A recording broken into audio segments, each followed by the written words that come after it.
Hello बच्चों, स्वागत है आपका मेरे यूट्यूब चैनल पे। आज हम डायरेक्टरेट ऑफ एजुकेशन की क्लास 9 की वर्कशीट 49 डिस्कस करेंगे बच्चों, जिसका सब्जेक्ट है मैथमेटिक्स और डेट है इसकी 29 अक्टूबर 2020। यहाँ पर बच्चों आप अपना नाम लिखेंगे, यहाँ पर आप अपने क्लास टीचर का नाम लिखेंगे। तो बच्चों वर्कशीट को स्टार्ट करने से पहले जल्दी से आप मेरे YouTube channel Rishabh computer classes को सब्सक्राइब कर दीजिए बच्चों, ताकि जो भी मैं नई वीडियो डालूँ उसका नोटिफिकेशन आपको तुरंत की तुरंत मिल जाए। तो स्टार्ट करते हैं बच्चों आज की वर्कशीट। आज की वर्कशीट में हमारा टॉपिक है रिप्रेजेंटेशन ऑफ डाटा, कि हम डाटा को आज इसमें रिप्रेजेंट करना सीखेंगे। तो इसके लिए आपको रिक्वायर्ड प्रीवियस नॉलेज, आपको क्या पहले से पता होना चाहिए। Understanding about collection of data, कि किस प्रकार हम डाटा को कलेक्ट करेंगे वो आपको पहले से पता होना चाहिए। तो देखते हैं इस वर्कशीट में आज हम। तो फर्स्ट हमारे पास एग्जाम्पल दिया गया है। Example 1, marks of 30 student of class 9 obtain in a test of 50 marks are given below.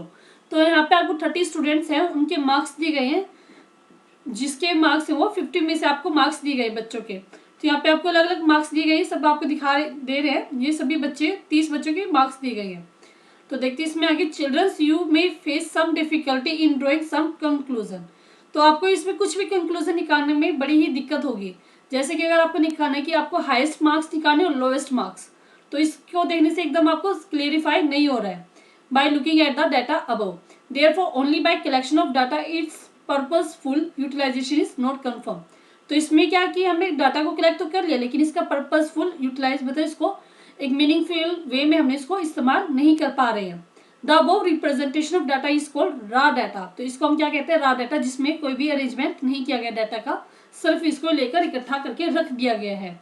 In order to draw meaningful information from the data it needs to be arrange systematically. तो इसको पहले हमें systematic arrange करना पड़ेगा, तभी हम इसका कुछ इस्तेमाल कर पाएंगे। We want to present the data in a form which is meaningful, easily understood and give its main features at a glance।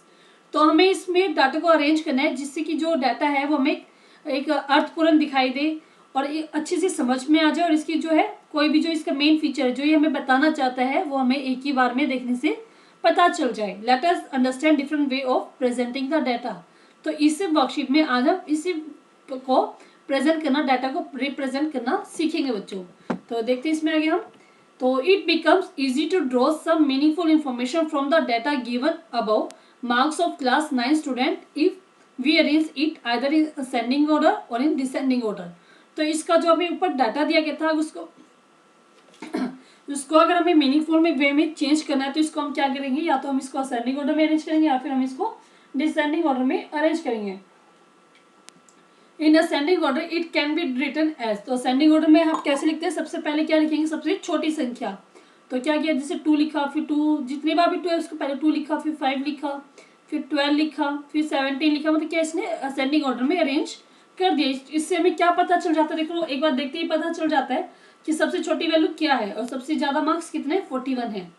ठीक है, अब हमें ये देखना कि 21 कितने बच्चों के मार्क्स है। तो 1 2 3 4 5 हमें एक ही बार में पता चल गया कि 5 बच्चों के 21 मार्क्स है बच्चों। तो इसमें क्या है, रिप्रेजेंटेशन क्या बहुत ही इजी हो गई हमारे पास। Here we can easily see that the lowest marks are 41 and the highest marks are 2। तो थोड़ा गलत है यहाँ पे, 41 हाईएस्ट मार्क्स है, ये लोएस्ट मार्क्स होंगे 2। The difference of highest and lowest value in the data is called range. तो रेंज क्या होता है, जिसमें हाईएस्ट और लोएस्ट का डिफरेंस निकालते हैं तो क्या कहलाता है, रेंज। तो सो द रेंज इज 41 - 2। तो हमारे पास रेंज की आएगी इसकी 39। For better understanding and to draw more meaningful and purposeful information from the data, we can arrange it in the form of table। तो इसको और अच्छे से अंडरस्टैंड करने के लिए, मीनिंगफुल और पर्पसफुल इंफॉर्मेशन बनाने के लिए हम इसको क्या करेंगे, टेबल की फॉर्म में अरेंज करेंगे। जैसा कि आपको यहाँ पे एक टेबल दिखाई गई है, तो टेबल से और अच्छे से हम इसको रिप्रेजेंट कर पाएंगे। तो इस टेबल को हम क्या कहते हैं, अनग्रुप्ड फ्रीक्वेंसी डिस्ट्रीब्यूशन टेबल। ये नाम याद रखना, ungrouped frequency distribution table। to draw this table we put a tally mark। तो tally mark अभी मैं आपको बताऊंगी हम क्या करते हैं। tally mark लिखते हैं for each entry and number of the data। if there are 4 tally marks in front of a number, the 5th tally mark is placed diagonally cutting the previous 4 tally marks। तो इसमें जैसे कि आपको दिखाया गया था, जैसे 2 है, जैसे मैं आपको बता रही हूँ 19 हमारे पास कितनी बार आए थे यहाँ पे, देखो 1 2 3 4 5 बार है। तो टैली मार्किंग हम कैसे करते हैं, जैसे 19 क्या है इसमें 5 बार आए, तो टैली मार्किंग के लिए आप क्या करोगे, पहले क्या लिखोगे, 4 डायगोनल आप लिखोगे, जैसे आप 4 tally mark in front of A number. तो और फोर्थ अगर आपको लिखना है तो उसको आप डायगोनली कट करोगे, तो पहले आपने क्या किया, 4 नंबर लिखे 1 2 3 4, और फिफ्थ अगर आपको लिखना है तो इसको आप कट कर दोगे, इसको डायगोनली कट कर दोगे, तो ये आपकी 5 नंबर की रिप्रेजेंटेशन होगी इन टैली मार्क में। समझ में आ रहा है बच्चों? जब तक 5 से छोटा है तब तक कोई दिक्कत नहीं, जैसे 5 होंगे तो उसको आपको कट करना पड़ेगा, जैसे यहाँ पे कि 4 है तो 4 में हमें कोई कट नहीं करना, क्योंकि हमें 4 मैक्सिमम यहाँ पे नंबर ऐसे लिख सकते हैं, लेकिन जैसे 5 आएगा तो हमें लिखना पड़ेगा ऐसे। They are same you can see in the table against the 19 and 21, तो 21 में भी यही 5 थे तो इसने ऐसे ही रिप्रेजेंट किया है। We can count the tally marks and write the frequency of that marks, तो हम टैली मार्क्स को काउंट कर सकते हैं और उसकी फ्रीक्वेंसी को भी लिख सकते हैं। अब बच्चों आपके मन में क्वेश्चन आ रहा होगी कि ये तो 5 तक तो हमने लिख लिया, अब हम मान लो हमें 6 लिखना है, तो हम 6 कैसे लिखेंगे, तो 6 लिखना मैं आपको बता देती हूँ। मान लो यहाँ पे 6 आपके पास, तो आपको यहाँ पे 6 लिखना, तो 6 की टैली मार्किंग आप कैसे करोगे, 1 2 3 4, 5 कट होगी, आपकी 5 की रिप्रेजेंटेशन होगी, और साथ में आप एक और डंडा एक्स्ट्रा लगाओगे, ये आपके पास 6 की रिप्रेजेंटेशन होगी बच्चों। बाकी अब हम जो एक्सरसाइज करेंगे उसमें आप साथ के साथ समझाती जाऊंगी मैं आपको। तो फर्स्ट क्वेश्चन हम देखते हैं, in the blood group try yourself में फर्स्ट क्वेश्चन हमारे पास, the blood group 30 students of class 8 are recorded as below, तो क्लास 8 के 30 स्टूडेंट्स का ब्लड ग्रुप रिकॉर्ड किया गया था। तो पहले हम इसको क्या करेंगे, असेंडिंग ऑर्डर में अरेंज करेंगे, और फिर इसको हम क्या बनाएंगे, फ्रीक्वेंसी डिस्ट्रीब्यूशन टेबल बनाएंगे, and which is most common and which is the rarest blood group among this student. तो हमें ये बताना कि कौन सा ब्लड ग्रुप जो है सबसे कॉमन है और कौन सा ब्लड ग्रुप जो है सबसे रेयर है। तो पहले आप इसको असेंडिंग ऑर्डर में अरेंज करेंगे, तो पहले में हम देखते कि यहाँ पे मैंने इसको बनाया हुआ है, आप यहाँ पे क्या करेंगे, इसको जैसे टैली मार्किंग मैंने यहाँ पे बनाई हुई है, तो ए मैंने देखा कि यहाँ पे ए 9 बार है, आप भी देख लीजिए यहाँ पे, जो पहले आप काउंट कर लीजिए ए कितनी बार है यहाँ पे, 1 2 3 4 5 6 7 8 एंड 9, तो आप पहले टेबल बना रही हूँ मैं आप इसकी यहाँ पे, तो ए कितनी बार लिखा मैंने यहाँ पे 9 बार लिख दिया बच्चों। वैसे आप बी को काउंट करोगे तो आपको बी यहाँ पे 6 बार दिखाई देगा उस टेबल में, और ए बी कितनी बार पाएगा 3 बार, ओ हमारे पास पाएगा 12 बार, तो सभी मैंने पहले से लिख दिया है। अब हमें इसकी क्या करनी है, टैली मार्किंग, तो टैली मार्किंग में आपको बताती हूँ, 1 जैसे 9 रिप्रेजेंट करना है, पहले हम क्या करें, 1 2 3 4 और 5 पे कट हो गया, अब बचे कितने 4, 1 मतलब 5 हो गया, 6 7 8 9, तो 9 हमारे पास रिप्रेजेंटेशन हो गई। अब हम इसमें क्या करना है, 6 को रिप्रेजेंट करना है, 6 को क्या करेंगे, 1 2 3 4 5 पे कट, नेक्स्ट एक 6, ये हमारे पास 6 की रिप्रेजेंटेशन। वैसे 3 करना है, 3 में 1 2 3, तो ये हमारा सिंपल 3 हो गया। वैसे अगर आपको 12 करना है, 1 2 3 4 5 होगी, 6 7 8 9 10, समझ में, ये 5 का हो गया, फिर से 5 का हो गया, कितने बच गया 2, तो 2 ये हमारे पास ये हो गया, ये हमारे पास कितना बन गया बच्चों, टोटल 12।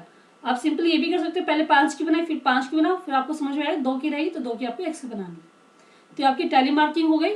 अब इसमें नेक्स्ट में इसी क्वेश्चन क्या पूछा गया था हमसे कि data in the frequency distribution table हमने बना दी, which is the most common and which is the rarest blood group. तो रेयरेस्ट क्या होता है, जब सबसे कम यूज होता है, तो सबसे कम ब्लड ग्रुप कौन सा है हमारे पास, ए बी, तो रेयरेस्ट आप लिखोगे इसमें, रेयरेस्ट ब्लड ग्रुप कौन सा है, ब्लड ग्रुप, तो हो गया आपका ए बी। एंड कॉमन कौन सा हो जाएगा, कॉमन ब्लड ग्रुप वो हो जाएगा हमारे पास ओ, जो ओ है वो मैक्सिमम लोगों का ब्लड ग्रुप क्या है, ओ, तो इसमें हमारे पास कॉमन और हमने बता दिया इसको। क्वेश्चन हमारा फर्स्ट क्वेश्चन कंप्लीट हो गया बच्चों। अब देखते हैं second question, following data gives the information of children in 40 family, ये 40 फैमिली के बच्चों की इंफॉर्मेशन हमें दे रहा है कि किस फैमिली में कितने बच्चे हैं, जैसे कि आप पे दिखाया गया, 1 बच्चे हैं, 2 बच्चे हैं, 0 भी बच्चे हैं, 3 भी बच्चे हैं, 4 बच्चे, तो इस टाइप से हर एक फैमिली में अलग अलग बच्चे हैं। तो इसको हमें क्या करना है, the form of frequency distribution table में दिखाना है। तो देखते हैं फ्रीक्वेंसी डिस्ट्रीब्यूशन में पहले आप क्या करोगे, आप ये देखोगे 0 कितनी बार है, 1 2 3 और 4, तो पहले आप देख लीजिए 0 कितनी बार है, यहाँ पे 1 2 3 4, यहाँ पे 0 कितनी बार है 4, तो आप यहाँ पे लिख देंगे 4, 0 5 बार बच्चों। दोबारा से देखते हैं इसको, कौन सा रहेगा हमारे पास 0, ये वाला 0 रहेगा, तो कितना हो गया 5, ठीक है, कितना हो गया हमारे पास 0 5। वैसे आप 1 को काउंट करोगे 1, आप यहाँ पे कलर चेंज करके भी कर सकते हो, अपने पेन चेंज कर लेना है यहाँ पे इस चीज़ को। 1 2 3 4 5 6 7 8 9। तो A1 हमारे पास कितनी बार आ रहा है यहाँ पे, चेक कर लेते हैं यहाँ पे 1 कितनी बार है 9 बार। तो इस प्रकार आपको सभी के काउंट करके लिखने की 0 कितनी बार है 1 2 3 4 सभी लिखने हैं और उसको सर्कल कर करके आप इसको लिखते जाएंगे। और जो बच गए फिर आपको देखने में इजी हो जाए। जैसे अभी यहाँ पे क्या 2 दिख रहा है हमें, ये सर्च करना थोड़ा इजी हो जाता है, तो सर्कल करते जाना, आप यहाँ पे लिखते जाना। तो यहाँ पे मैं लिखा 0 हमारे पास 5 बार, 1 ऐसी फैमिली हमारे पास जिसमें नंबर ऑफ चिल्ड्रन 0 है वो 5 फैमिली है। नंबर ऑफ चिल्ड्रन जिसमें 1 है वो हमारे पास 9 फैमिली है। यहाँ पे आप फैमिली लिख दीजिए, नंबर ऑफ फैमिली।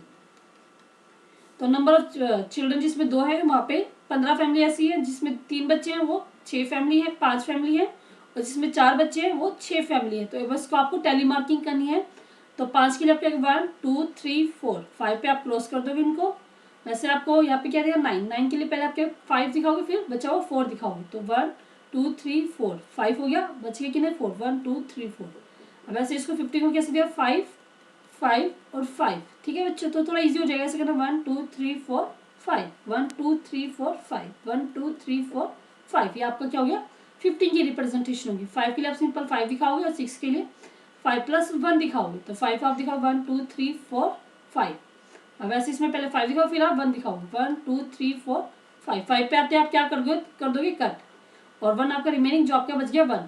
तो 5 कंप्लीट होते हैं, आप नेक्स्ट स्टार्ट कर देते हैं, फिर से हम 5 लिखना स्टार्ट कर देते हैं बच्चों। तो ये आपका सेकंड क्वेश्चन बच्चों कंप्लीट हो गया। इसमें सिर्फ हमें आपको यहाँ पे यही बनाई थी टेबल डिस्ट्रीब्यूशन टेबल बनाई थी जो आपकी कंप्लीट हो गई है बच्चों। अगर आपको ये वर्कशीट समझ में आई बच्चों, अच्छी लगी है तो मेरे YouTube channel Rishabh computer classes को लाइक कीजिए, मेरी इस वीडियो को लाइक कीजिए बच्चों। इसके लिए आप ये वाला बेल आइकन दबाना और मेरी इस वीडियो को शेयर कीजिए अपनी क्लास के ग्रुप में, अपने जो दोस्त हैं उनके साथ शेयर कीजिए ताकि वो भी इस वीडियो के हेल्प से अपनी वर्कशीट कंप्लीट कर पाए बच्चों। और मेरे YouTube channel Rishabh computer classes को सब्सक्राइब करना ना भूलें।